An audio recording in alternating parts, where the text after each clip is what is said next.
I watched every one of Caitlyn's games early on because I'm a fan, I love good basketball, and I wanted to see how she would do. We're diving into a storm brewing in the WNBA, a story sparking reactions from fans, players, and analysts alike. Sue Bird, one of the league's most respected voices, has called out a serious issue undermining the WNBA's credibility and leadership under Commissioner Cathy Engelbert. At the center is Caitlin Clark, a rising superstar whose record-breaking season was marred by controversy, largely due to the league's treatment of her, a situation many believe stems from the top. One notable incident involved a fan's heated interaction with Clark during a Connecticut Sun game, almost leading to the fan's ejection. Situations like this, critics argue, would never be tolerated in men's sports. Why is it acceptable in the WNBA? This double standard exposes cracks in the league's foundation. Bird's revelations bring attention to the WNBA's struggles with leadership and player treatment.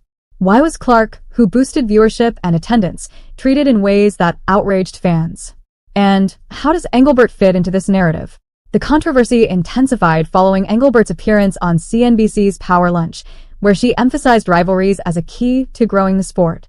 While her comments were intended to highlight the importance of competition, they felt tone-deaf against the backdrop of toxic and racist rhetoric faced by players like Clark and Angel Reese.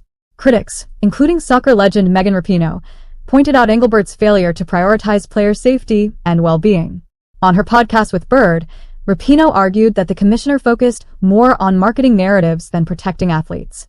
Engelbert's later apology for her comments about hate speech fell flat, with many players and fans expecting decisive action rather than words.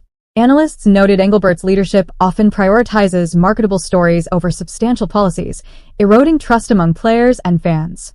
By focusing on rivalries, she spotlighted the league's neglect of issues like player safety and respect, giving the impression that profits matter more than principles. This criticism extends to Engelbert's handling of officiating, which she brushed off by citing the complexity of basketball compared to sports like tennis. Such statements only deepen concerns about her leadership.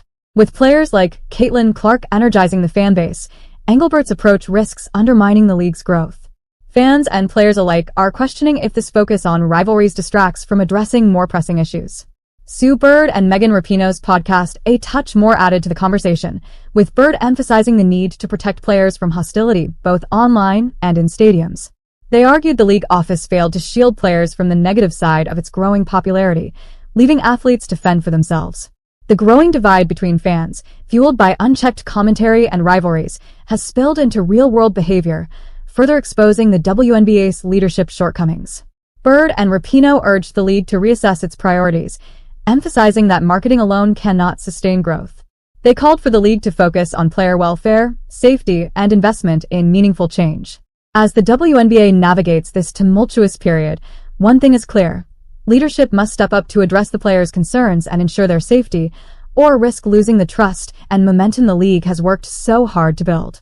This reality, Bird suggested, was eroding trust within the WNBA community. The question now is whether the league will heed these calls for change or continue down a path that could jeopardize its credibility and growth. I did not come out of college with the same level of popularity, scrutiny, all of it. Nobody has. Caitlin is one of one. There's zero doubt about that.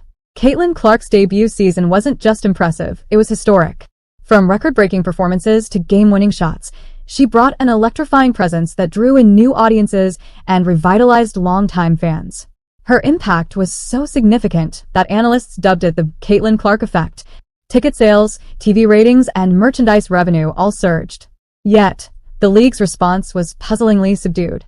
Caitlin continues to impress, breaking records nonstop. The WNBA leadership's failure to fully embrace Clark's success underscored deeper issues within the league. Instead of using her season as a springboard to engage with new fans and solidify its core base, leadership remained hesitant. Take, for example, the muted acknowledgement of Clark's accolades. The Rookie of the Year award, which should have been a marquee moment for the league, was handled with restraint that baffled supporters and analysts. They decided to inform her of the award via a phone call during practice before a playoff game in Connecticut. This lack of recognition wasn't just an oversight, it was a signal. It suggested that the league's leadership might not understand how to harness the power of its brightest stars. The implications were stark.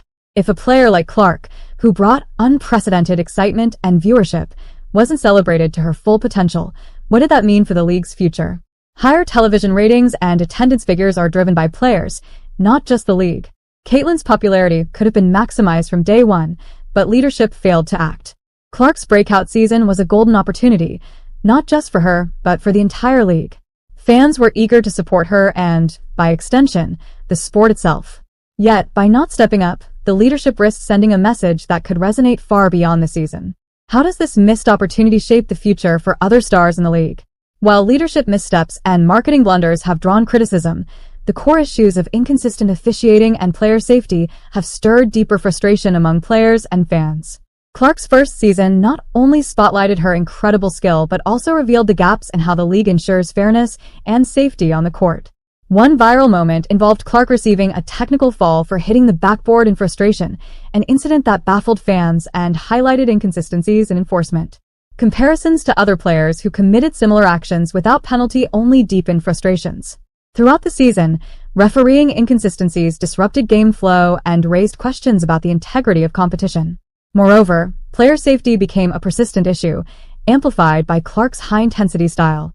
Fans tuning in for clean, competitive games were instead frustrated by arbitrary decisions, eroding trust in the league. If the WNBA can't ensure a fair and safe environment for its top players, what does that mean for its credibility and long-term growth? The responsibility should not fall solely on players to manage their health, safety, and wellness in a professional league. Clark's standout season drew unprecedented attention, creating a unique opportunity for the WNBA to embed itself further into mainstream sports discussions. Yet, the visible misalignment between leadership's priorities and player advocacy raised doubts about whether the league could capitalize on this surge in popularity. If Engelbert and her team fail to pivot, the league risks not only losing the momentum created by stars like Clark, but also alienating the very community it seeks to engage. This moment is a test of whether the WNBA can reconcile its image as a progressive, player-first league with the realities of how it treats its athletes. Will leadership address these challenges, or will these moments be remembered as missed opportunities? Clark's season elevated television ratings, attendance, and franchise value. However, the league's hesitation to fully embrace her success reflects broader issues. The WNBA stands at a crucial juncture. Clark's remarkable debut season brought an influx of attention that could propel the league to new heights. But leadership missteps and overlooked players' safety threatened to undermine this momentum. Commissioner Cathy Engelbert's focus on marketing and rivalry-driven narratives has faced backlash for appearing detached from the core values that fans and players hold dear: safety, fairness, and genuine support. Calls for a course correction from figures like Sue Bird and Megan Rapinoe underscore the need for leadership in sports to prioritize more than optics. To move forward, the WNBA must implement consistent officiating standards, prioritize player safety, and back up progressive rhetoric with decisive action. This is not just about maintaining fan interest, it's about upholding trust and credibility essential for long-term success. If the league adapts, it could solidify its position as a leader in women's sports, fostering an environment where talent is celebrated and safety is paramount. If it fails to address these issues, the risk is clear: a gradual erosion of trust that could cost the WNBA its hard-earned gains. The future hinges on how well the leadership listens, learns, and leads from this moment onward. The WNBA now stands at a crossroads, with a choice that will shape not just its present, but its legacy. Which path will it take? Only time will tell. Subscribe the channel.